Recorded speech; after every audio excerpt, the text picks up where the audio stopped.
Yeah. You're all very welcome to this event at LSE, and if I, as an Irish person, I can take the liberty of wishing you all a happy St. Patrick's Day as well. It's lovely to see people here. My name is Dr. Heather Jones, Associate Professor in International History here at LSE, and it's my very great pleasure to chair this evening's event. And as chair, one of my most enjoyable tasks is effectively to welcome you to this launch of The Global Transformation, History, Modernity and the Making of International Relations by Barry Buzan and George Lawson, published by Cambridge University Press in their Cambridge Studies in International Relations series. And we're extremely fortunate to have a very eminent panel here this evening to discuss the book and the important questions it raises regarding how the 19th century created a particular configuration of factors that gave rise to a macro transformation of international relations, and in many ways the birth of our own modernity, as is argued by Barry and George. And as our speakers tonight, we have first the authors, Barry Buzan, who's a prolific author and emeritus professor in the Department of International Relations here at the LSE, and a fellow of the British Academy. And I've been told that Barry has written on everything, ranging from security to sci-fi and everything in between, in terms of how I was to introduce him. I'm not going to pick out any of his books because we'd be here all night. And our second author, George Lawson, who's an associate professor in the Department of International Relations here at the LSE, he's a specialist in revolutions and historical sociology and IR. So both of the authors are going to be speaking and presenting the book in a moment. We also have a panel of discussants who have been invited to commentate on the book and their responses to it. We have Professor Craig Calhoun, immediately to my left, Director and President of the London School of Economics and Political Science, who needs no introduction, I'm sure. We have Jürgen Osterhammel, who's Professor of Modern and Contemporary History at the University of Constance, and who's a corresponding fellow of the British Academy, and I believe is to be inaugurated at the British Academy tomorrow. So many congratulations on that. And then we also have Aisha Zarakol to my right, a university lecturer in international relations at the University of Cambridge and a fellow of Emmanuel College. And our three discussant panelists have been chosen as they effectively, George explained, represent the book's three main constituencies: international relations, which is Aisha, historical sociology, Craig, and global history, which is Jürgen. So we have a really interdisciplinary panel here tonight. And our order this evening will be as follows. First, our two authors, Barry and George, will co-present the book together, with George going first, I believe, followed by Barry. And then we will have Aisha, Jürgen and Craig in that order, who will provide their comments in turn. They will then have a chance for the panelists and the authors to respond to each other's discussion points, and then I'll open it to the floor for questions and answers. So we should have a good 30 minutes or so for a Q&A between you and our panel and the authors. Please note that the events tonight are recorded, and it is hoped that a podcast of the event will be made available online afterwards. Please also note that, like any good book launch, copies of the book are available outside for purchase after the event. Should you, all of you, wish to purchase it, the opportunity is there. And I hope you all will take the opportunity. It's really an excellent read. And can I also remind you to make sure your mobile phones are on silent. This is very important. If you wish to tweet about the event during it, the hashtag is LSEIR. And that's the hashtag for this evening's event. I'd also like to sincerely thank the IR department for funding tonight's event. It's extremely important, this kind of event, and the authors in particular wanted to express their thanks for that.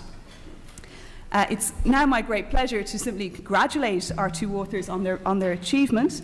After all, a launch is a wonderful occasion of sending a book out into the world, as it were, and what a book. I mean, what a synthesis. As a historian, I always marvel at the way international relations authors cover such large periods of time. It's a real tour de force, and a very important and stimulating one about the roots of our modern globalized world. So I'll hand over to George to present on the book. Thank you.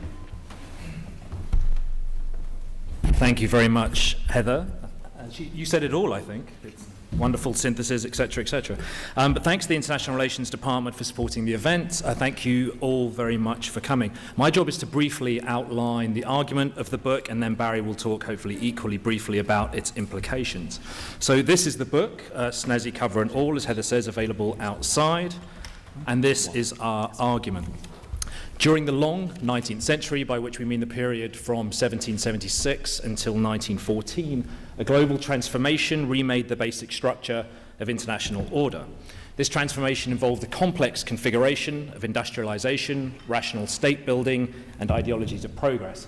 And let me say at the outset what Barry and I mean by these terms. By industrialization, we mean the commercialization of agriculture and the two-stage industrial revolution. The first stage defined by cotton, coal, and steam power, with its centre in Britain, largely during the first half of the 19th century. The second stage defined by steel, electricity, chemicals, and internal combustion engines, with its centre in Germany, largely during the last quarter of the 19th century. Together, the commercialization of agriculture and the two-stage industrial revolution generated an intensely interdependent system of global capitalism. And the extension of capitalism to a global scale brought new opportunities for accumulating power, not least because of the close relationship between industrialization and dispossession. Indeed, industrialization in some places, such as Britain, was deeply interwoven with and indeed premised upon the deindustrialization and dispossession of others, not least in this case, India. By rational state building, we mean the process by which administrative and bureaucratic competences were accumulated and caged within national territories. This process was not pristine. Rather, as we show in the book, processes of rational state building and imperialism were co-implicated. Most 19th century nation states in the West were imperial nation states, and imperialism over there fed into rational state building over here. The modern professional civil service was formed in India before being exported to Britain. Techniques of surveillance, such as fingerprinting and file cards, were developed in the colonies and subsequently imported into the metropoles. Cartographic techniques used to map colonial spaces were re-imported into Europe to serve as the basis for territorial claims, and so on. So domestically, rational states provided facilitative institutional frameworks for the development of industry, science, technological innovations, the professionalization of academic disciplines and institutions such as the LSE, formed in 1895, and abroad they provided the sustenance for imperial polities. Both functions were underpinned by what we call ideologies of progress. By ideologies of progress, we mean assemblages of beliefs, concepts, and values that address how polities, economies, and symbolic orders relate to each other, how individuals and groups fit into those assemblages, and how human collectivity should be governed. In the book, we highlight the impact of four ideologies of progress: liberalism, nationalism, socialism, and scientific racism. As with the other causal dynamics we stress, there was a dark side to ideologies of progress, and not just with scientific racism. The promise of progress was linked closely to a standard of civilization that served as the legitimating currency for coercive practices against both barbarians, understood as peoples with an urban high culture, the Oriental despotism, so-called, of the Ottomans, the Japanese, the Indians, and the Chinese, and savages, which meant more or less everyone else. Now, the three components of the global transformation are mutually reinforcing. For example, European imperialism was legitimated by one or more of the ideologies of progress and enabled through military superiority, mechanisms of state control, and infrastructural developments that had their roots in industrialization. To be clear, our argument is not that any one of these dynamics on their own could have constituted the global transformation, hence why in the slide we've got arrows pointing down from all three to our overarching argument. It's the combination of the three together that produce this particular transformation. They are a set of interlinked processes that come together in historically specific form. And it's this configuration that produces the transformation itself, generating a shift from a polycentric world with no dominant center to a core periphery order in which the center of gravity resides in the West. Let me briefly illustrate this point and how it worked. So until the late 18th century, the principal points of wealth differentiation were within rather than between societies. For example, there were no major differences in terms of living standards between the most developed parts of the world. In the late 18th century, GDP per capita levels in the Yangtze River Delta region of China were around 10% lower than the wealthiest parts of Europe, which is about the same as the differences today between much of the EU for the moment anyway, and the United States. In 1750, the Yangtze region produced as much cloth per capita as Britain did 50 years later. And overall, a range of quality of life indicators, whether you look at levels of life expectancy or calorie intakes, indicate a basic equivalence between China and Europe until around 1800. And I'll illustrate this in a moment. But during the 19th century, this story of basic equivalence changes, and it changes dramatically. So by 1900, the most advanced areas of Europe and the US hold between a 10-fold and 12-fold advantage in levels of GDP per capita over their Chinese, Japanese, and Indian equivalents. During the course of the long 19th century as a whole, the share of global GDP held by Asian powers fell from 60% to around a quarter. At the same time, the share of global GDP held by Europe and the settler colonies of the US, Canada, Australia, New Zealand, and South Africa rose from around a third to two-thirds. So in other words, this was a major shift in global power, as this slide will somewhat complicatedly illustrate. So what you have here is, if you look on your right at the GDP per capita part of this first, what you'll see in 1750 and 1800 is this story of rough equivalence, where what we today call developed countries and we today call the third world countries have a rough equivalence, more or less plus or minus 10% in terms of their GDP per capita.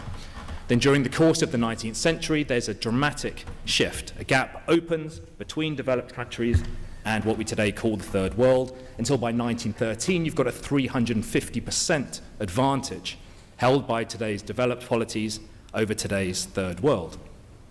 If you then look in absolute terms at the left-hand side, at the figures of total GDP, you get a similarly dramatic story, if anything slightly more dramatic, in that here what we call today developed polities come from a long way back. They start with a relatively minor share of global GDP.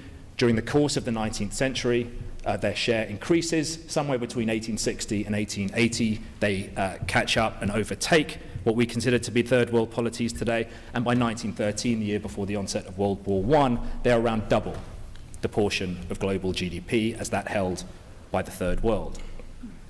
So what happened? And this is my final point before I hand over and I nick any more of Barry's time. Acquiring the configuration of industrialization, rational state building, and ideologies of progress meant undergoing wide-ranging political, economic, and cultural transformations. And polities that underwent those transformations held enormous advantages over those that didn't. Although oscillations of power are nothing new in human history, the global transformation opened up a vastly expanded pool of resources, making the power gap both much bigger and much more difficult to close. In this sense, as well as marking a shift in the distribution of power, which is what the discipline of international relations tends to concentrate on, the global transformation changed the basic sources, or what we call the mode of power. By this, we mean that the three dynamics we highlight combine to generate a new basis for how power was constituted, organized, and expressed. And so stark was this shift in the mode of power that we consider world history to have effectively moved into a new period, that of global modernity. And there it is. So that's the argument, that's the basic story of how we got here. Barry's now going to outline the implications of the shift to global modernity and why it matters. Thanks, George. Well, I guess my version of this story is that we're living downstream from the global transformation in the 19th century. We're not living downstream from the First World War, despite all the propaganda last year, or the Second World War, or the Cold War, or 9/11. All of these are relatively minor events along the way. We are living in the turbulent wake of all of the big changes that happened in the 19th century. That is the core argument of the book. We sum this up by looking at three periods. So there's a kind of implicit periodization in here. And the best way perhaps to understand this is to think of it in terms of uneven and combined development. And we're stealing this idea from Justin Rosenberg via Trotsky. The idea that basically you can look at development in these two variables. How distributed is it, how even or uneven is it, and how combined is it? In other words, how much is everybody's development connected to everybody else's development? And we see, therefore, three periods. Two of these are historical periods, and one of them is a speculative period, because we simply couldn't resist the idea of rolling with what seemed to be the historical momentum of the argument. So the first two periods we think of as being a kind of centered globalism. What happens between the early part of the 19th century and 1945 is the setting up of a highly centered international society. We call this Western Colonial International Society. It was based on empire. It saw the creation of an integrated global economy. And the main feature of it is that it was exceptionally uneven, in the sense that because of the change in the mode of power, which was commanded by a relatively small number of societies, the concentration of power was extreme. One way of thinking about this is the distinction quite commonly used in IR between developed and developing countries. That distinction was defined at this point in time, and the number of developed countries was relatively small. But they had, because of the change of the mode of power that George described, they had an enormous power advantage over the rest, and were able to set up a colonial international society in which sovereignty was divided, and this small group of powers more or less had the whip hand. So at this point, in terms of uneven and combined development, it was highly unequal, and for the first time, highly combined, because this small number of modern countries put together a world economy on the basis of new modes of transportation, the steamship and the railway and the telegraph. One of the things that comes out of this is the extraordinarily interesting story of Japan. Japan tends to be thought of rather marginally in the way the story of international relations is told. But Japan is the huge exception. It's the only country outside the West that gets the problem of modernity very quickly, very early on, and transforms itself in such a way as to outrun many parts of what we think of as the West in terms of development. So Japan quite quickly joins the core, and indeed joins it as a great power. So the first period, the first consequence, if you like, for international relations of the global transformations is to create this highly unequal but highly combined system, a Western colonial international society. From 1945 onward, this begins to loosen, but it still remains a centered kind of globalism. And the label we give this is Western Global International Society. Decolonization happens, so there's a considerable letting go of formal political control. Sovereign equality becomes the norm rather than divided sovereignty. The military equation evens out a bit. The degree of combined development continues to increase, but the economy and the economic advantage largely stay with the West. Although during this period, which we are maybe just leaving, anyway, it's the period that we have, most of us, lived through. During this period, we begin to see a diminution of the inequality side of development. This can be summed up in Fareed Zakaria's nice phrase, the rise of the rest. Basically what that means is that others are beginning to get hold of the revolutions of modernity and to acquire the power that goes with it. From this point of view, Japan can be seen as the beginning of the rise of the rest.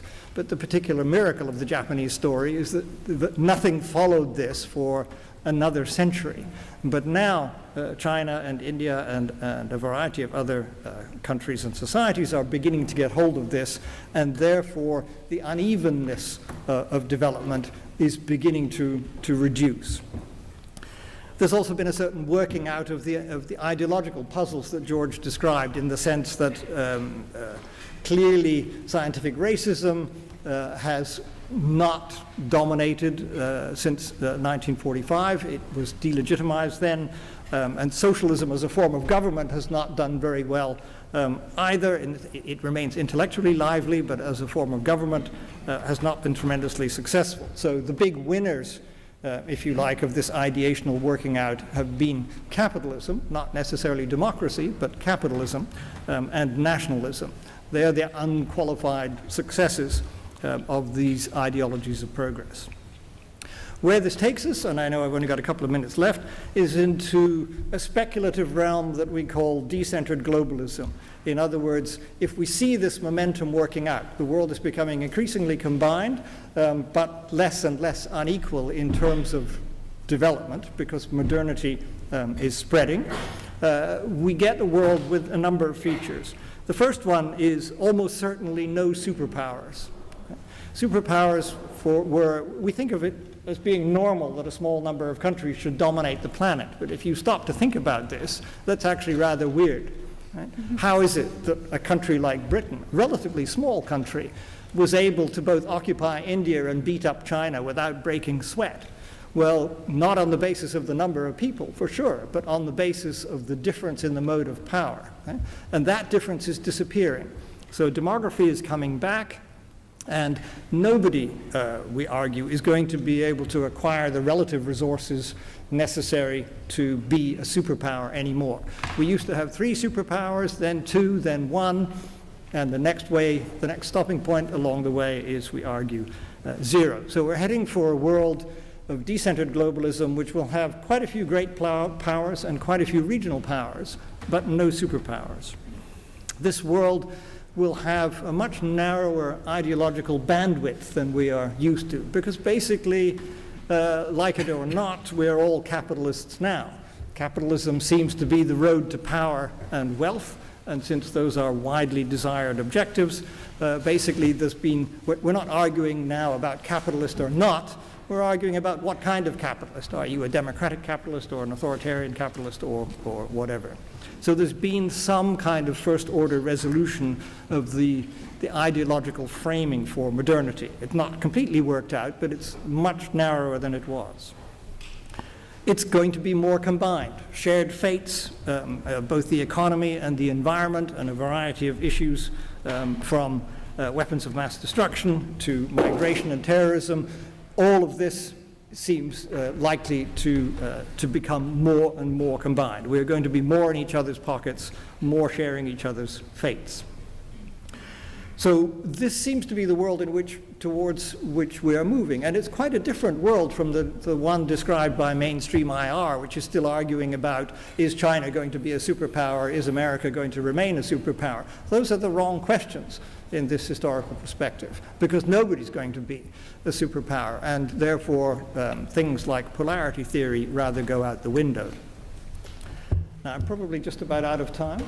Yeah, 2 more minutes. 2 more minutes? Okay, then I'll just say a couple of things, because where we end up in this book, and this is only for the nerdy IR part of the audience here, the rest of you can doze off for a minute or two. There are 2 things we do here. One, we try to provide a historical narrative that links together all of the various diverse bodies of theory that go to make up international relations, and to pose interesting puzzles for each of them. So to the realists, we pose the mode of power problem. Realists are obsessed with the distribution of power, but they don't think about the mode of power, and the mode of power is a bigger kind of change, opening up very hard to close gaps. Constructivists don't seem to think about the fact that in the 19th century, the entire ideational landscape was remade by these 4 ideologies of progress. The way we conceived ourselves as everything from individuals to societies and states changed very profoundly in the light of these changes. So there are things that need to be thought about there. Also, one of the neater discoveries we came up with was that if you look at the discourse around development, which kind of seems to spring out of nowhere after the Second World War and decolonization, it's actually almost identical to the discourse of colonial administration. Right? The language is very different, because the colonial administration language is quite racist, but the substance of the stuff is almost identical. How do you deal with unequal development and the social consequences of all that? So we end up arguing that IR needs to abandon its myth that it was founded in 1919 and it was a great and glorious enterprise devoted to solving the problem of war and peace, and to look at some of its darker roots in imperialism, in colonial administration, in geopolitics, in the discourse of scientific racism.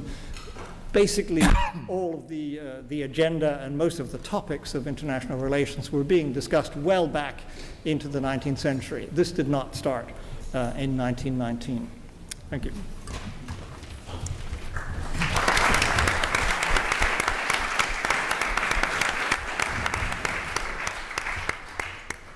Thank you very much for those fascinating insights into the book. I'm now going to hand over to Aisha, who's going to present our first set of comments. Thank you. It's a great privilege to be here discussing this most excellent book in such esteemed company.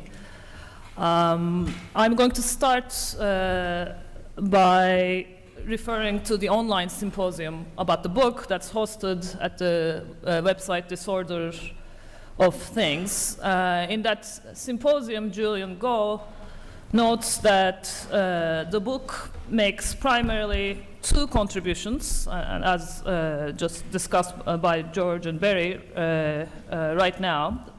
One about the actual fundamental global transformation in the 19th century, and the second contribution about disciplinary IR and how the discipline of IR needs to recognize this transformation and reconfigure its identity and agenda accordingly. And then Go goes on to say, well, I'm not really interested in the second part. I'm going to discuss the historical transformation. And I suspect many in this room are also in agreement with Go that the 19th century is a much more interesting subject for conversation than the discipline of IR. Now, unfortunately for me, I've been given the task of discussing the discipline and how this book stands in relation to the discipline. But I've accepted this challenge with relish, and I will be provocative, because I think that the book has a lot to offer to IR as a discipline, and also because I'm worried that the contribution of the book to IR will be lost amidst the rush, the very understandable rush to debate and engage with the substantive claims made in the book about 19th century. Now, in the same online symposium, there are a number of criticisms.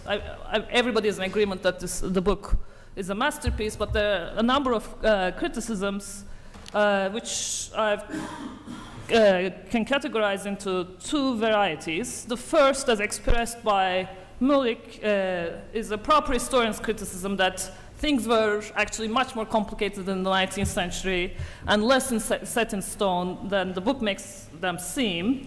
And the second, as expressed by Allenson and to some extent by Go, has to do with the fact that the book is a bit cagey about its theoretical pedigree and somewhat non-committal in its sampling of the literatures. It flirts with a lot of literatures but doesn't commit to any particular one.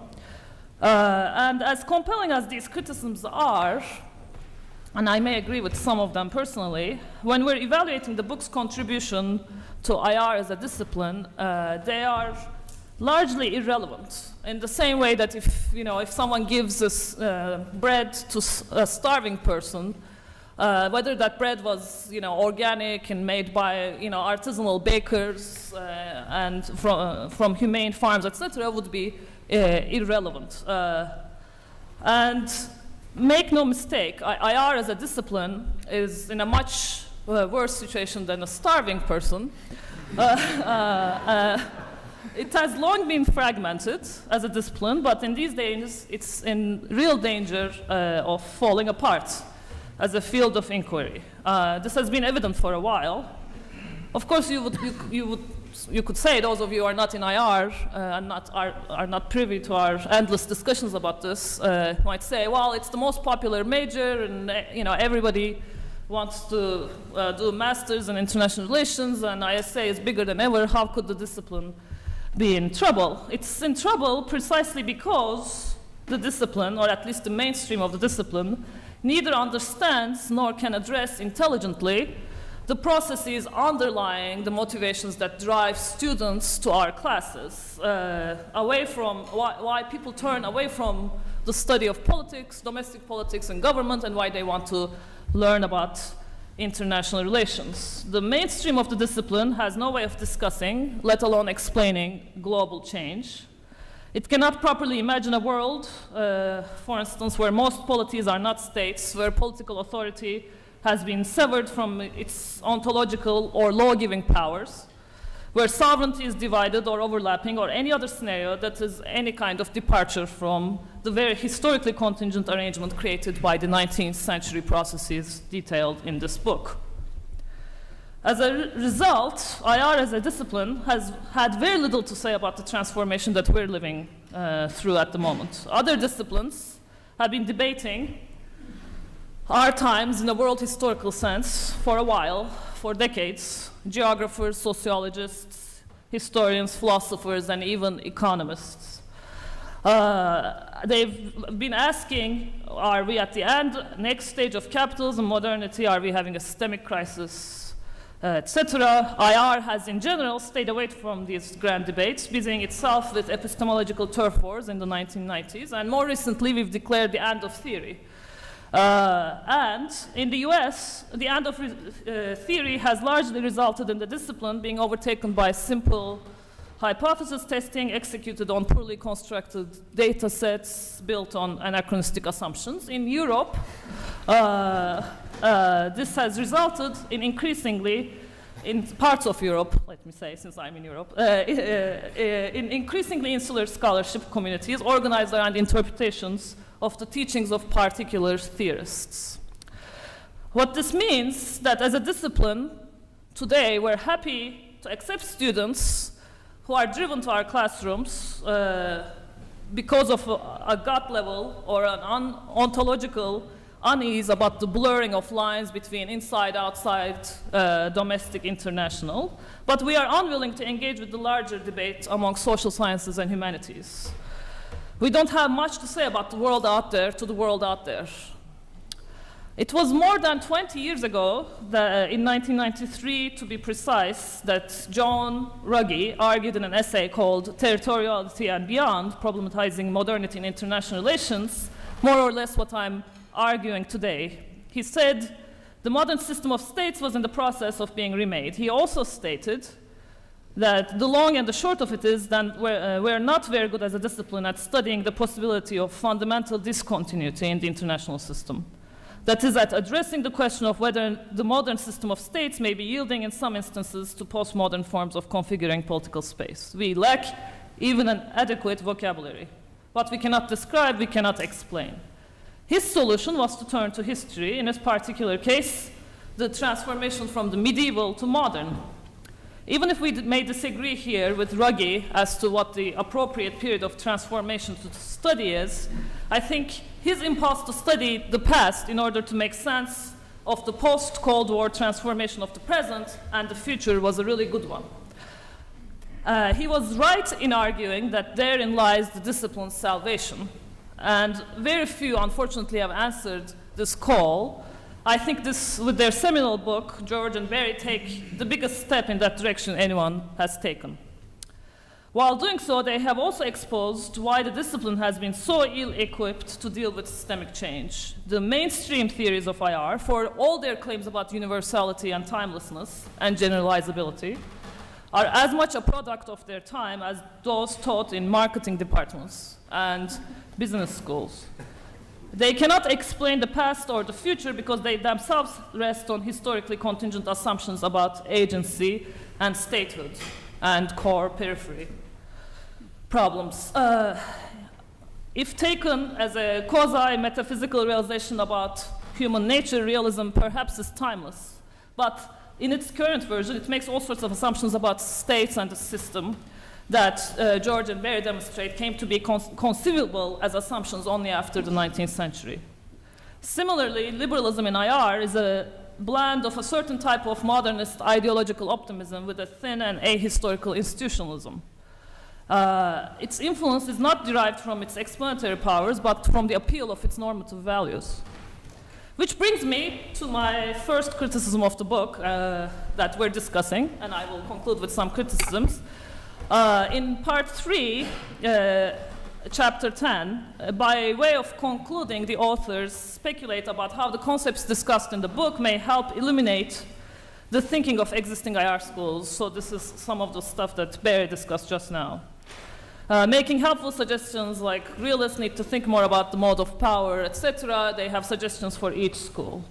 I think this is very kind on the part of the authors, but ultimately I think it's a cop-out because there's no way to read the book, the first 2 parts of the book, in a serious manner and come out of it with one's faith in any of the schools of IR intact. So if there are still such persons as orthodox neorealists and or neoliberals or constructivists, etc., what they should do is read the book and not take away from it a new way of thinking about power, but what they should do is have a genuine crisis of faith. What am I doing? I am in the matrix. And my second criticism also has to do with part 3, the future scenarios that Barry just discussed. I think here some of the assumptions that the authors are critiquing in the discipline, especially the assumptions of liberal teleology, make their way back into the argument. I think the authors underestimate the damage done to non-Western polities by their encounter with modernity, and overestimate their willingness to play, or willingness of these polities to play nicely in the future.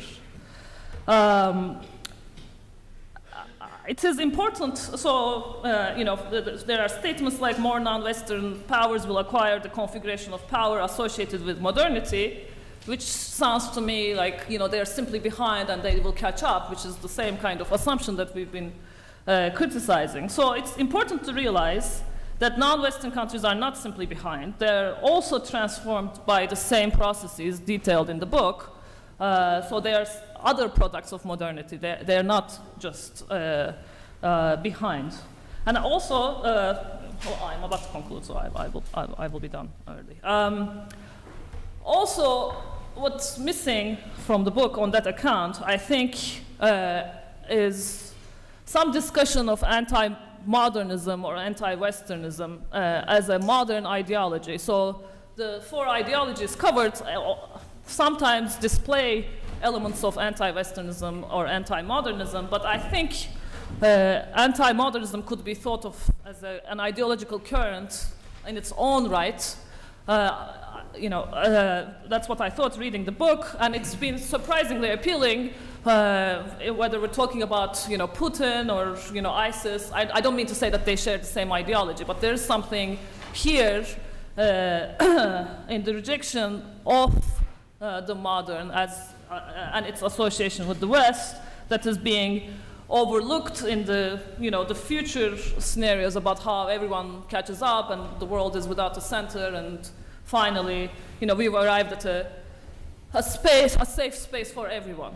That future scenario makes me think if the conclusion of shedding our 20th century parochialism is the same future predicted by liberal institutionalism, why shed that parochialism at all? So if there are any criticisms to be made by the book, it's towards its desire to end on a somewhat optimistic note about the international system. I think if it owns up to its revolutionary potential, both in terms of its description of the international system and also in terms of its implications for the discipline of IR, it will make a great contribution. Thank you. Thank you, Aisha, for some really fascinating comments there, and I hope we're going to pick up on some of them, particularly the anti-Westernism. Over to you, Jürgen. Yes, thank you. What a peaceful world is history compared to IR. Historians may hate each other on a personal basis, but there doesn't seem to be that kind of deep methodological rift that goes through, well, IR, sociology, if I may say so. But this is not my topic. I have to warn you at the beginning, I'm a very bad book launcher, and the reason simply is that in my country, Germany, non-fiction books are usually not being launched. The only books that are launched are novels and politicians' memoirs, also kind of fiction, but very rarely academic contributions. Now, for me, this is a kind of return, a homecoming to LSE after 38 years, because in 1976-77, I underwent thorough and personal training in diplomatic history at the Department of International History by Professor Ian Nish, the eminent historian of Japanese foreign relations, and I listened to Donald Cameron Watt, James Joel, and the often quoted Ernest Gellner, important reference in your book. I'm saying this to indicate that there are different ways to global history. I'm here as the representative in a way of global history, as we heard before. There are various ways. My way didn't begin with a general enthusiasm for globality or for post-colonialism, but as I said, with a very thorough training in international history. I think this is quite important in the general configuration of disciplines. I published a book in English earlier this year called, again, Transformation of the World. It's a global history, a general history of the 19th century, and it contains a chapter on war, peace, and international relations. And that raised eyebrows among my fellow global historians, because there's still this idea of a deep antagonism between global history and international history, and I think we have to overcome that. My personal belief is that global history needs three supporting disciplines from the systematic social sciences, that are ethnology, historical sociology, and international relations. Now, the publication of this marvelous book is a major event for a number of reasons, for a number of disciplines. I use my license here to disregard at least two different aspects of the book. One is, that has already been discussed right now, the return of history to IIR. I mean, there we are sort of in a reciprocal situation. Historians, as you know, are nowadays supposed to be very knowledgeable about theories. And of course, this brings us very often into a difficult situation, and we sort of make fools of ourselves. On the other way round, we have to be very patient up to now. Now, everybody will have read the book, and the whole level will have been raised, but we have to be very patient with IR colleagues talking about history, because they will start telling us nice stories about the Westphalian system. And then we have to be very patient to persuade them that things are not all that easy. So the book will sort of lift us out of this quagmire, and I won't follow up on this. The second point I will disregard is the prognoses you have again eloquently presented to us. I hope that we are on the way to decentered globalism, that the future will confirm your and our expectations, but a basic requirement, as you argue in the book, of decentered globalism is the existence of responsible, stress on responsible great powers, and there are not very many of them around at the moment. Now, the book is a huge and unique achievement. I read it with great excitement and pleasure. It treats a vast subject with great argumentative power and concentration, and it steers a perfect middle course between overlofty theorizing and misplaced concreteness. It's a major achievement, at least in 6 respects. First of all, a very almost banal point, it has absorbed a huge amount of historical literature, very judiciously chosen This again is a sort of a delightful experience to meet social scientists who haven't just read many books about history, but the right ones, and who are who have developed a very sort of a subtle feeling for the state of the debate, for quality in historical research. That's very impressive. The book is entirely up to date.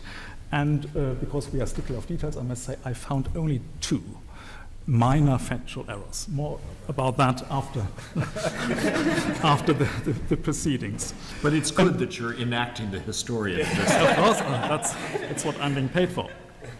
And I must say, there's one vice that we all are sharing all the time, and this is, I think, a confident over-reliance on statistics and estimates by Madison and by Rock on pre-modern periods. Again, a different subject. So this is point number 1. Point number 2.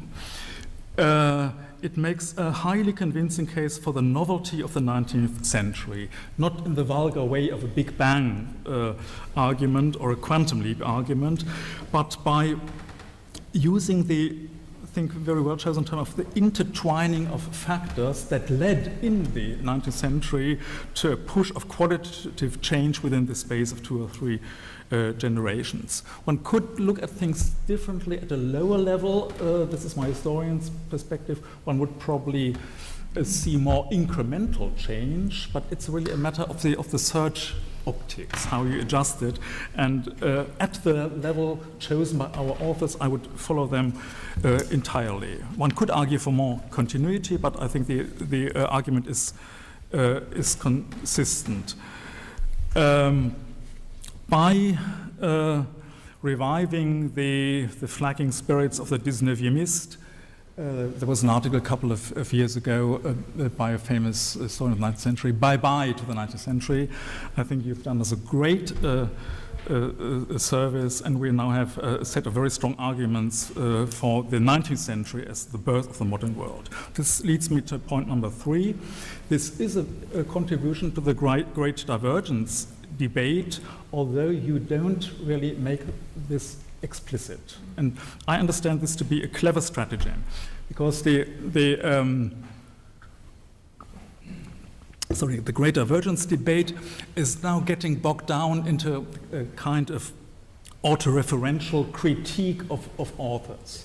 And by not really adopting the label, you dispense yourself from sort of joining this battle and infighting between the various positions. But you make a contribution, a very important one, in the sense that the debate so far, the great divergence debate, Pomeranz and so on, has established and you mentioned that, George, in your introduction, the 18th century equilibrium thesis. Now the onus is shifted into the 19th century, but there the debate ends. Very few authors have really sort of dealt with the 19th century at any length, and you have now done it. And I think this is an enormous achievement, and also related to this, it's very impressive how you overcome the sterile opposition between materialist explanations, that means economic and ecological explanations, Pomeranz would be an example for that, and cultural or culturalist interpretations of the Landis-Ferguson type. You again sort of come up with a sort of not really a contradiction-free solution, but with a tangentful kind of synthesis. Fourth point, periodization. This is probably a more technical point, but again, here you advance an interesting position. There are, of course, nowadays so many self-defined ages and many centuries. Everybody has got his or her own century. And there's now most recent contribution, interesting one, in a book by James Galvin, a collection, and Niall Green on global Muslims. They talk about the age of steam and print, mid-19th century to the 1930s. But you make a very strong case for the importance of the first half of the 19th century, agreed, I'm convinced. And then at the other end, for a very long 19th century, that in many respects goes up to 1945, for example, in terms of military history. So the famous First World War as a caesura is probably not the ultimate solution.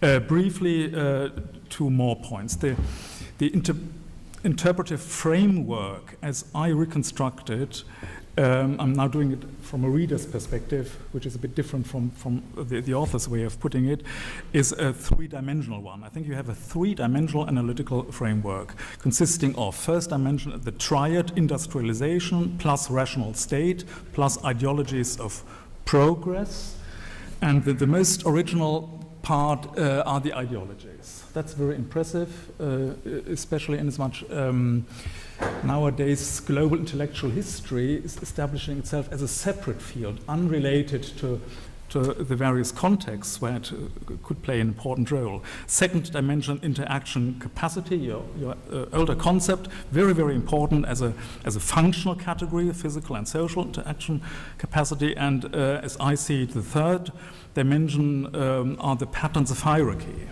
in various sort of elaborations. And the last point is, again, in parallel to what I said about the Great Divergence. This is a book on globalization, but you use the term very sparingly, and for very, very good reasons. There are a couple of gentle polemical asides against globalization enthusiasts. Thank you very much. I'm not one of them. And there are offhand remarks like, for example, globalization being born in the last quarter of the 19th century. Well, but the avoidance of the term, I think, is a very clever strategy, because it has become a kind of self-explaining master concept, and you are infusing into this discourse on networks and the weaving of flat webs Jelner Wright or Michael Manish, or I would say Weberian respect for power. Now, perhaps three, because I've run out of my time, three minor critical points. First is that whenever one talks about, well, globalization, of course, but also on the same level of abstraction, modernity, there is the danger that we do not distinguish properly and sharply enough between explicandum or explanandum and explicans. It's not always as clear as it should be what is explained by which factors. There's a danger of tautology. And it may be inherent, I'm not now in a position to spell this out in detail, inherent in the argument. You do quite a lot to avoid it, but one, as always, be very careful about that. Secondly, you talk about the rational state. I'm not quite sure whether this is in 19th century. This is really supportable. I mean, in Weber, of course, the state itself never is rational, but parts of it, bureaucratic sort of elements within the state, undergo rationalization. So is it possible? Are there today any rational political systems around in the world? Is the American political system a rational one? Chinese one isn't, certainly. It certainly isn't. American, I have my doubts. So this is a minor point. And finally, very impressive has been throughout the book and in the presentation what you are saying about dynamics and processes. These nice slides made the point. The book is especially good on the interplay of imperialism, revolution, and capitalism, with revolution as the surprise guest at the table. But then there are certain inconsistencies, as I see it, or perhaps slippages in formulation. For example, and perhaps a kind of irritating bluntness. There is, at one point, the idea that transformation happens and the rest of the world has to react to it, to the core. Or on one page, let me just quote one page, 171, there is at the beginning of the page the statement that the core states, and this is a very strong, I think, statement, quote, conducted a multiple assault on peoples around the world. And then further down the page, we read that we are not talking about transformation in which, it's a quote, in which a change arose autonomously in one place and was then exported to the rest of the system, which is a position much more sort of to my taste. but we have those two contradictory statements on one and the same page, and there might be a slight inconsistency in the argument. This is taken from chapter 6, my favorite chapter, not probably in terms of theoretical weight, but in terms of practicability of the text as teaching material. That's the chapter I would give to students for allowing them to get into the book. Thank you very much. Thank you, Jürgen. And now finally, Craig, for your comments. All right, thanks. Well, we're having a wonderful celebration of unity among international relations, global history, and historical sociology. And I'm pleased to be included. I should say that I'm not a very global historical sociologist. I'm a slightly global and rather international sociologist, and I'm a relatively national historian, as it happens, in an odd mix. So it's nice to be invited into this, but I would begin remembering the decisive moment at which I became a sociologist while I was studying history at Oxford, and my doctorate's actually in history. And one of the leading Oxford historians said to me, sort of, very interesting, this work you're doing. Couldn't you really sort of zero in and concretize it, say in 1811? Why do you need to look at 30 years of history? And I concluded that I really didn't want to study 1811 for the rest of my life and liked broader perspectives, and at least would go so far as sociology, if not IR. Now, one of the great features of the terrific book that we have before us is that nothing is left out. So it includes everything. So when I raise questions, there are questions about emphasis, because the authors have really touched on all of the things, but some of the things I will say deserved more attention, or we should note the large attention to them. You should note that I had a failed strategy of reading. Having this demanding day job, I thought, right, when I accepted this, I would read the introduction and the conclusion and be able to make very good comments. The copy of the book which I received is missing the introduction. It skips from Roman numeral 6 to page 12. That completely destroyed the plan, in addition to which there is no conclusion. Instead, there is actually a wonderful chapter exploring the implications of the argument for a variety of different subjects and all of that, but not exactly a conclusion. So I was actually forced to read the middle of the book, and my comments will reflect a slightly hasty reading of the middle of the book.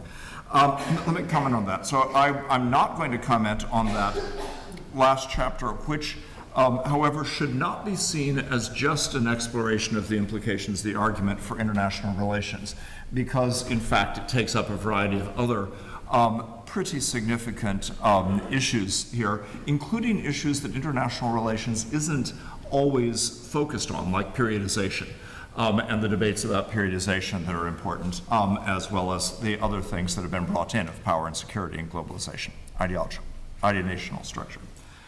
What I want to say is, it's and already been hinted at by Jürgen, it's a pleasure to read a book that does not start in 1648. There was, as Barry remarked, this long fashion for starting IR stories in 1919, but the answer to that has been starting IR stories in 1648 often. And so there are the range of Westphalian state stories in which it would appear that the instant at which there was international treaty formation was the instance of fully formed nation states, which then constituted the struggles of international relations. One of the really good contributions of this book is to stress the simultaneity of nationalism and empire, and the projects of state building informed by nationalism in Europe that happened as part and parcel of the same history with the formation of European empires. This is, when you say it like this, obviously true. So it's quite remarkable how it's been repressed from our history.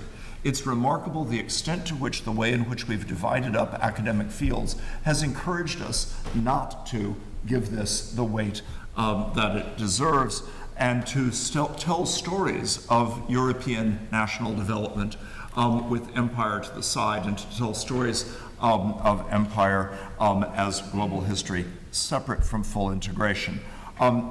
There's also another moment, though, to stories of IR history, which is not figured here, and which is interesting, which is the Schmittians immediately after World War II.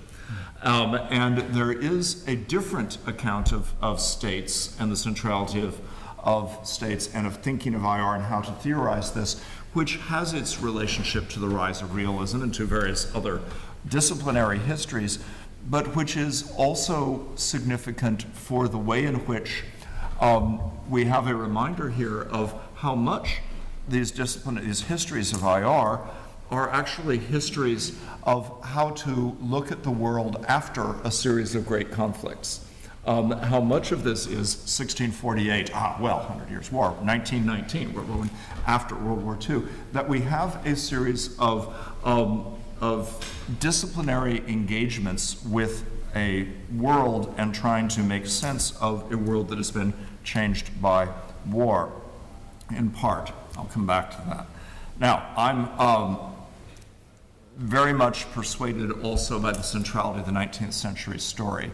And I'll just mention in passing, the significance of this as an IR story is one part of it, but it's also significant in relation to the dominant work of global historical sociology.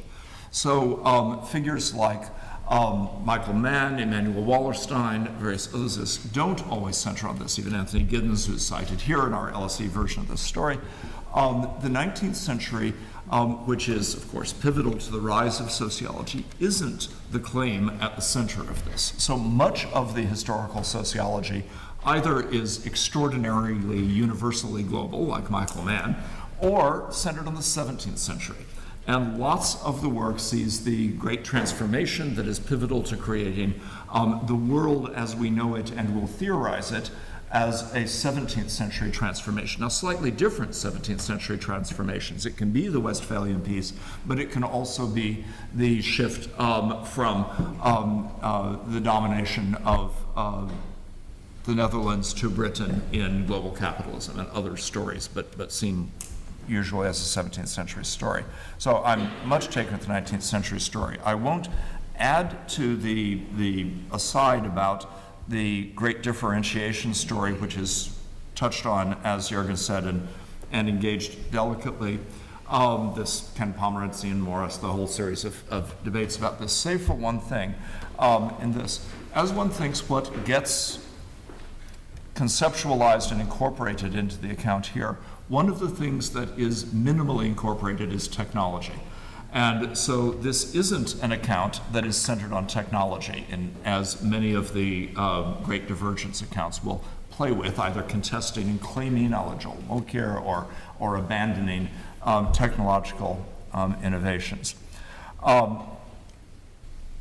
As I said, I appreciate very much the simultaneity of nationalism and empire in the account, and the relation of both to industrialization, to the rational state argument. As it happens, I agree with Jürgen again about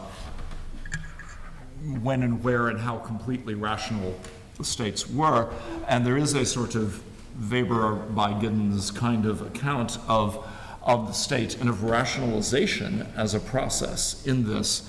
But it sort of gets elided a little bit into the rational state. And I wonder both whether we would really sustain the contrast fully looking at Chinese history, say, with European histories. Is it really the case that there is as much rationalization, but also what do we miss by seeing the state? We see a certain part of the bureaucracy through this rationalization lens, and we miss a lot else. Now, in this, something else that is not front and center, and I would put more front and center, is capitalism. So the Lawson and Bazin really mean industrialization. Industrialization yields capitalism, capitalism figures in it, it's there, it's not a driver. So this is not an account in which capitalism is a driver of historical change, not as much as I would be inclined to make it. So, for example, there is not a theorization of a drive to growth to account for the expansion the expansionist tendencies of European powers. Neither is there an account of the intensification of production as such. So it really is industrialization. That's not necessarily a fault, except for those of us who still see an argument about capitalism, including capitalist-class relations, but particularly capitalism as an economic system is mattering. It is an argument about modernity, and modernity as a package. George said it in his introduction here, an assemblage. It is not a claim about a theorized integrated unity. It's a claim about several things that happen at once, reinforce each other, and fit together to make modernity. So the account of the ideologies of progress that matter, the account of industrialization, the account of the state, and so forth, but not a tight account of them being closely causally integrated. Modernity happens. Modernity isn't a causal, a claim that is subjected to a causal explanation. There are in this curious echoes of modernization theory, and I think Aisha's point and reference back to some of the symposium is good on this. I won't go into it. Let me, given time, make just a few last comments. I like the way in which the nationalism account figures, and I want again to question an emphasis in it. The account is of nationalism. Nation is the basis of state. That's what nationalism is about. I think this is central. It's a side in a big argument, which the LSE has been central. What I want to question is the argument that is the nation is self-identifying. So for Bazin and Lawson, the nation is self-identifying and poses the claim to be the right and essential basis for a state. What this misses, it seems to me, is the extent to which nations and nationalism are always other-identifying, imposed by ascription from others, imposed by international conflicts. There is never one nation's history that happens internally alone, always interplay. Actually, a good insight of international relations as a field, it seems to me.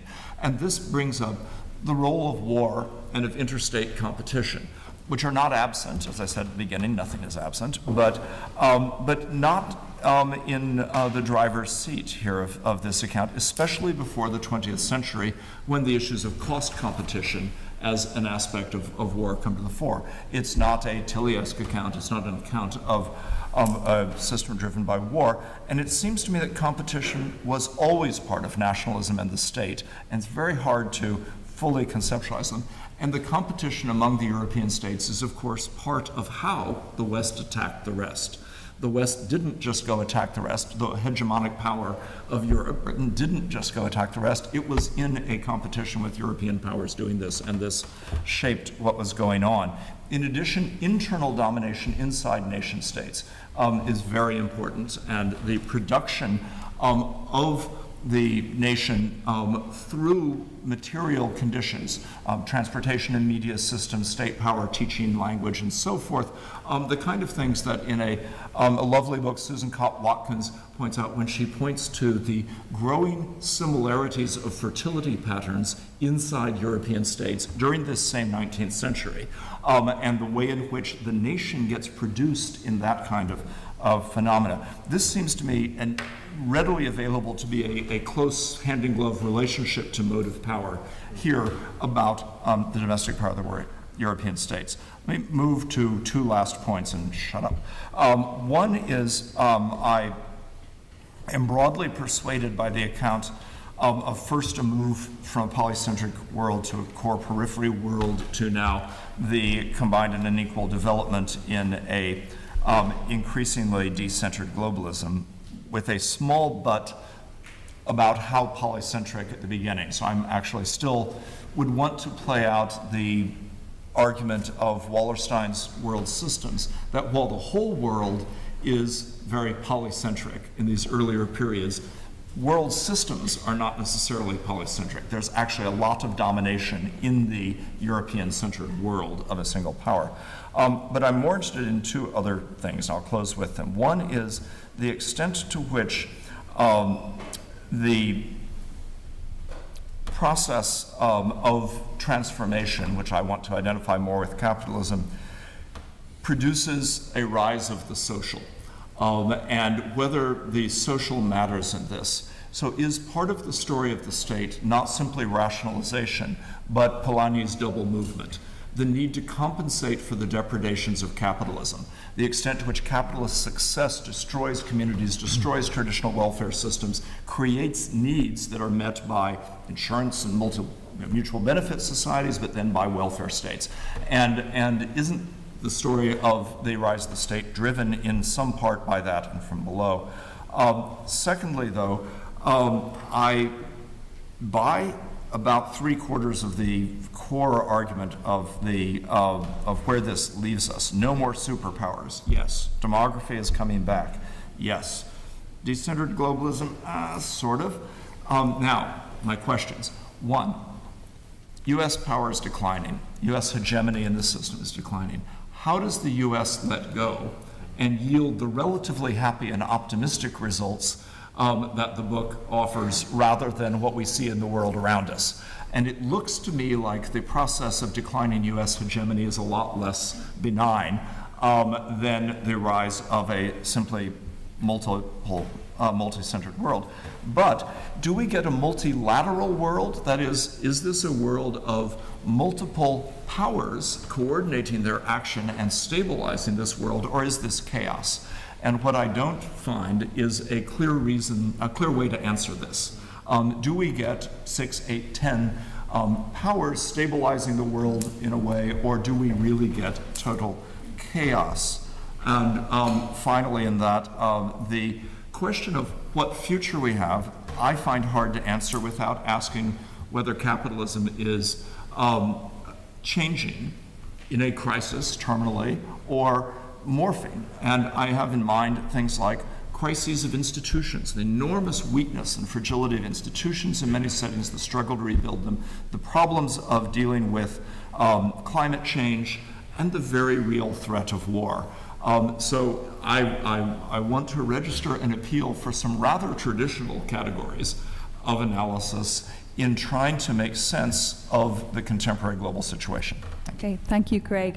I'd just like to give Barry and George a moment to respond to the panel's comments, and then I'm going to open it to the floor for questions. We're wondering, Go straight ahead, yeah. Roving mic, is the roving mic ready? Yeah.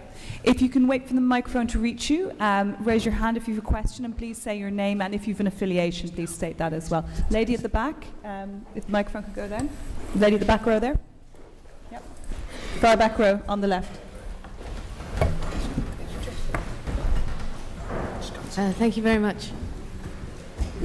On? Is it on? No. Anyway, hello, I'm Meera Sabaratnam from SOAS. Also had the pleasure of reading the book, which is great, and you should all read it.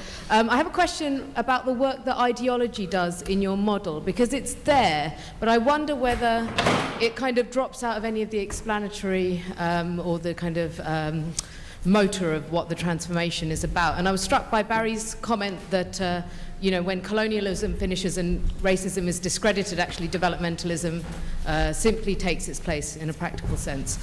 So the question is, does ideology actually do any work in terms of changing the direction of the global transformation, or is it really the industrialization and the state building that is driving things forward? Do you want to address that question straight away? Yep. Let's And take we'll it gather some others. Yep. Again, over there. You can just move the mic over there.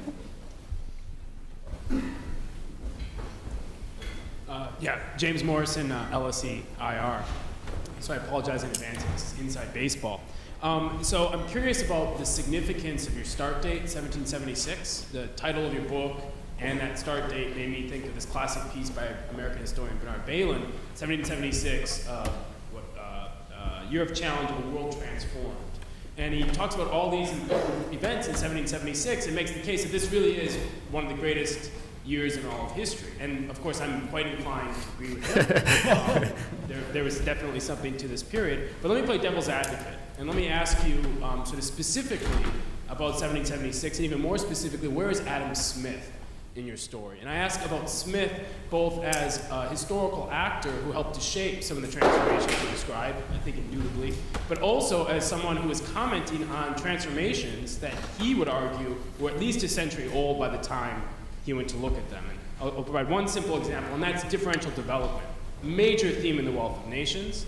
But for Smith, it's not about Europe versus the Yangtze Delta. It's the same question that Locke asked, and it's about Europe versus the Americas. And so Locke and Rousseau and Smith asking this old question by this point, right, leads to the patterns of colonization, colonial control, industrialization, all these kinds of things as well. So I guess Smith would say, look, these are old changes, and they predate even my magnum opus. Okay. Is there a third question you'll take as well? Yep, this one there in the center. And then I'm going to pass back to the authors. Gentleman just beside the pillar there. Hi, Jacob. I'm a student here at LSE in IR Theory. Barry, you mentioned that of the ideologies of progress that have kind of succeeded at this moment of time, and we're looking at in the future, capitalism is one of the ones that has stuck with us and is kind of leading to this kind of process of an evening out of power distribution, of a global decentering. And I wondered if you kind of saw a contradiction in this in terms of capitalism as a driving force in terms of uneven development, but now coming to the fore as a force for the future in terms of kind of an evening out. And I thought there was kind of a little bit of a contradiction there. Great. Okay. Barry and George. Do you want me to kick off? And you do. All right, I'll start. I want to go back to Aisha's because they were fun. Should we give up on IR? I've got no problem. Can we give up on IR if you want? We're obviously a bit nicer in that regard. It's the same when it comes to fragmentation. I'm not particularly bothered about the fragmentation, bar each of the totem pole type of fragmentation that you talk about. I do get that that's a potentially serious problem. The other side of that is you're studying the international component of X, then you're welcome in international relations. To that extent, it comes from an openness that I think is potentially quite rewarding. In terms of the point that you and Craig, I think, discuss about, are we too happy-clappy, at the end? Are we happy-clappy? I mean, are we? We're happy-clappy people in the audience and nodding, even those that haven't read the book.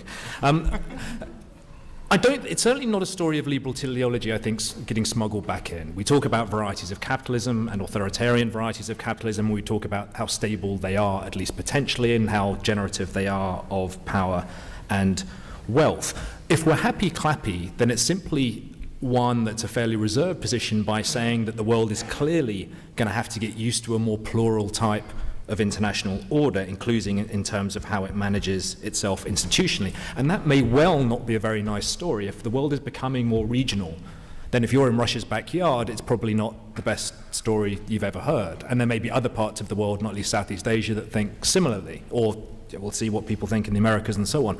So I think we're relatively agnostic about what a plural international, decentered international order would look like. And it's not that everyone is becoming more liberal, far from it. In fact, we're going to have to get used to fundamental difference. But actually, in contrast to some of Craig's concerns about what that world might look like, I think one of the big surprises post-2007, 2008 is the world didn't fall apart, that actually the institutional order held, and new institutional mechanisms were established that generated some type of relatively stable plural order. So will the US go quietly? No. Will Europe sort itself out and stand up anymore? Probably not. Will parts of the world look quite unpleasant as a result? Probably so. But whether there's going to be some basic institutional order that maintains a slip into great power war, or the type of conflict that could be existential, then I'm much more skeptical. One final point, because I can't possibly address all the questions. I'm going to leave the difficult ones for Barry anyway. Anti-modern is not the same thing as anti-Western, and that's a big difference. Clearly, Putin is anti-Western, even while he embraces some of the tactics and sort of formulations of being Western. But that's a very different thing than being anti-modern. It strikes me that ISIS are extremely modern. Putin is extremely modern in the technologies or messages that they have, or the way that they organize themselves, or various other components. So that's true about anti-Westernism. We talk about that as a mobilizing force in some parts of the world, not least Japan, and how important that was. And we also talk about that in terms of your own work, Aisha, and the role of stigma and how that was generative of different modernizing missions. But they were modernizing missions, even when they were conceived differently than the originators in this regard. They were still, it strikes me, as modern, even while they were anti-Western. Right. Well, I have to say, I'm very pleased to have been identified with an optimistic book while my wife is in the room, since she tends to think of me as something of a pessimist. So this is a good move. I think Yeah, I don't think we're in the business of destroying IR. I mean, John Haslam would never forgive us if we did that, because we'd have then destroyed the market that we've aimed the book at. So this wouldn't go. But I think it's important to say, in relation to a number of the comments, that we were not setting out to try and explain the global transformation. Right? Better minds than ours have been trying to do this for a very long time and not come up with anything, or not come up with a consensus on it. Our task, as we saw it, was to say, this thing happened, and here's what it looked like. It was this complex configuration of multiply mutually causing things. What are its consequences for IR? So we're not, in a sense, trying to deal with the causation, because I mean, that would be another book, quite different book, with a quite different purpose, and I don't think I'm going to live long enough to actually get to the end of a project of that sort. So we're simply taking it as given, which is not, I think, controversial, and I think we've given a fair summary of what it was. And the novel part of the book is to say, okay, this happened. We don't pay much attention to it, but it actually defines most of the things that we, in terms of IR, are interested in. Because I think the benchmarking issue that some people raised is important. The comments about war as the principal driver in the system. I mean, international relations thinks about war in that way, and that defines its principal benchmarks. But on that basis, the IR benchmarks go from 1648 to 1919 as if nothing happened. Right? So the discipline doesn't pay any attention to things that are actually enormous changes. They may be ideational changes or economic changes or technological changes or social changes that aren't expressed in wars. It only looks at wars. And this, it seems to me, is a huge mistake, and it goes a long way towards explaining the blindness towards the 19th century. I think the other thing I want to comment on is that it's basically in response to Aisha. I think that I'm not entirely convinced that the state system is being blown away in the way that you think about it. It seems to me that if you understand the state system as being composed of a conjuncture of three ideas, basically sovereignty, territoriality, and nationalism. Right? So nationalism legitimizes it, and territoriality and sovereignty are the package. Right? As modernity spreads, that seems to me to becoming more and more consolidated. I mean, you don't have to spend very long in China to see that they are absolutely and totally wedded to that idea. And India is not far behind, and most of the other major emerging powers are totally bought into that package. I agree and admire your work very much on this about the historical damage that was done to a variety of societies by the spread of modernity. But again, I mean, to my mind, one of the big insights that came out of this for me was this story of Japan. Right? It is possible to get around this in some quite substantial ways. I'm not saying that Japan was undamaged, and you have your own account of that. But it does seem to me that this system is much more resilient than you think that it is. If it's vulnerable anywhere, it seems to me, it's vulnerable to the fact that the mechanisms of large amounts of destruction are becoming available to ever smaller groups of people. This is the kind of Martin Rees argument. If you want to get totally depressed, there's a great book out there by the Astronomer Royal called Our Final Century. Or if you buy the American edition, it's called Our Final Hour, which tells you, tells you something about the cultural difference between these two. And this gives you a sort of slow walk through all the ways in which we can commit species suicide now, whether intentionally or not. That, it does seem to me, is quite worrying, in the sense that does question the basic territorial and sovereignty framings of things. Because how do you conduct politics in a kind of unit veto world where any aggrieved minority or even aggrieved individuals can wield large amounts of destructive power? This is tough. Okay. Time for one final question. Anyone a final question? Yep, gentleman there. Thank you very much. What do you think a debate when I was a student editor in this International Relations Department many years ago, there was a debate about the historical literary approach and behavioral scientific approach to international relations. I don't know whether that's still debated now. Maybe both approaches are relevant. I had a tutor, Michael Banks, expert in one, and Hedley Bull in the other. I just don't any of the panelists could say anything about that. Anything about that particular debate, George? We're with Bull. Yeah, and the debate goes on.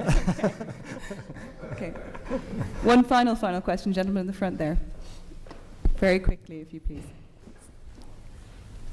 As we have Professor Osterhammer here tonight, I'd just like to comment on the fact that Angela Merkel seems to have an understanding, because she was born and raised in under a communist regime, and she speaks fluent Russian, that she has an understanding of Putin and the Russian mindset. Whereas the Americans, particularly people right of center there, are gung-ho in terms of making a very assertive, aggressive statement, including the shipment of arms to Kiev. Could you speak about the difference briefly about how within international relations, how the hegemon, the U.S., fails to understand, because of their geographical isolation, fails to understand how the cultural difference in outlook and perspective of other countries? Okay, that's the very final question. So any thoughts on that, Barry?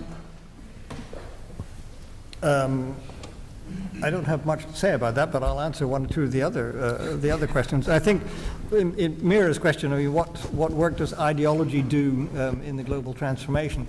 Well, I think an interesting way to think about that is to say, if you take those four ideas out of the 20th century, nationalism, liberalism, socialism, and scientific racism, nothing happened, basically. So these provide all of the dynamics by which we understand ourselves and construct our conflicts and our identities and blah, blah, blah, blah. They do just gigantic amounts of work. So I'm not quite, I may be missing your point, but I'm not quite sure what you're getting at there. Yes, and I think the 1776 question, that's a kind of infinite regress question in the sense you can go back forever and ever and say everything has prior roots and causalities, and that's always true. I think the reason why we focus on the 19th century is because it's when all of these things begin to have big consequences. Right? The ideas and the antecedents and precedents are all around for a long time, but the package that comes together in the 19th century produces this gigantic power shift and this gigantic ideational shift and begins to change things everywhere, right? in very big ways. And that is not happening by 1776. That's happening by the 1840s. Okay. It just remains for me to thank the audience, all of you, for your attention, for coming along tonight. And I wish you a lovely evening. I'd like to thank our speakers, our panelists, and our authors for a fascinating debate. And I'd recommend that you all have a look at the book on your way out. It's there for purchase, as at any good book launch. So my job is to basically plug it at the end. Please do buy it here. Okay, thank you.